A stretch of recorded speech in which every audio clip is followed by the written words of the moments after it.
प्रिय छात्र छात्राओं नमस्कार। आज की कक्षा का विषय है हरिशंकर परसाई की जीवनी। हिंदी कथा साहित्य में प्रमुख व्यंग्यकार के रूप में प्रसिद्ध हरिशंकर परसाई का जन्म मध्य प्रदेश के होशंगाबाद जिले के जमानी नामक ग्राम में 22 अगस्त 1924 ईस्वी को हुआ। इनकी स्नातक तक की शिक्षा मध्य प्रदेश में ही हुई। तत्पश्चात उच्च शिक्षा के लिए अर्थात स्नातकोत्तर शिक्षा के लिए नागपुर विश्वविद्यालय चले गए। शिक्षा पूर्ण होने के पश्चात ये साहित्य सृजन के साथ साथ अध्यापन का कार्य भी करते रहे, किंतु कुछ समय पश्चात अध्यापन का कार्य छोड़ पूर्णतः साहित्य सृजन में जुट गए। इन्होंने जबलपुर से वसुधा नामक पत्रिका का संपादन एवं प्रकाशन भी प्रारंभ किया था, किंतु अर्थाभाव के चलते, आर्थिक तंगी के चलते इस पत्रिका को विवश होकर इन्हें बंद करना पड़ा। वैसे तो ये तजयुगीन कई पत्र पत्रिकाओं के लिए अपने लेख लिखते रहे, किंतु नियमित रूप से ये धर्मयुग और साप्ताहिक हिंदुस्तान के लिए अपनी रचनाएं लिखते रहे। 10 अगस्त 1995 ईस्वी को इनका स्वर्गवास हुआ। हिंदी साहित्य के गद्यकारों में हरिशंकर परसाई अग्रगण्य थे। अग्रगण्य ही नहीं, इन्होंने ही सर्वप्रथम गद्य में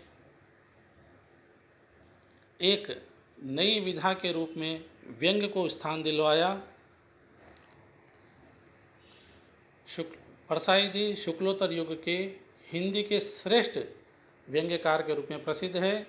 इनके व्यंग्य वैयक्तिक साथ ही राजनैतिक विसंगतियों, विषमताओं, विडंबनाओं, आडंबरों और छल फरेबों आदि पर कड़ी चोट करते हैं। आधुनिक काल में व्यंग्य विधा को नई ऊंचाइयां देकर उसे समृद्ध बनाने में इनके योगदान को सदा याद रखा जाएगा। इनकी भाषा एक सफल व्यंग्यकार की भाषा है। वे व्यंग्य की अनुरूप ही भाषा को लिखने में कुशल हैं। इनकी रचनाओं में बोलचाल के शब्दों का प्रयोग अत्यधिक हुआ है। साथ ही यथावकाश, तत्सम तथा विदेशी भाषा के शब्दों का भी चयन उन्होंने किया है। लक्षणा तथा व्यंजना के कुशल प्रयोग इनके व्यंग्य को पाठकों के मन तक पहुँचाने में समर्थ बनाते हैं। यत्र तत्र मुहावरों एवं लोकोक्तियों के प्रयोग से इनकी भाषा में प्रवाह बना रहा। इनकी प्रमुख रचनाओं में सर्वप्रथम संस्मरण, तिरछी रेखाएं, फिर कहानी संग्रह, हंसते हैं रोते हैं, भोला राम का जीव जैसे उनके दिन फिरे उनके उपन्यास है।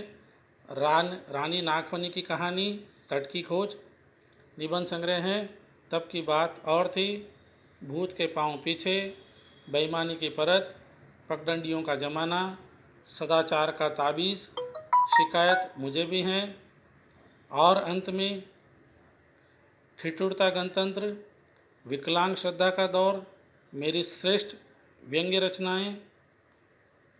संपादन इन्होंने वसुधा पत्रिका का संपादन किया और इनकी कृति विकलांग श्रद्धा के दौर के लिए साहित्य अकादमी पुरस्कार भी इन्हें मिला।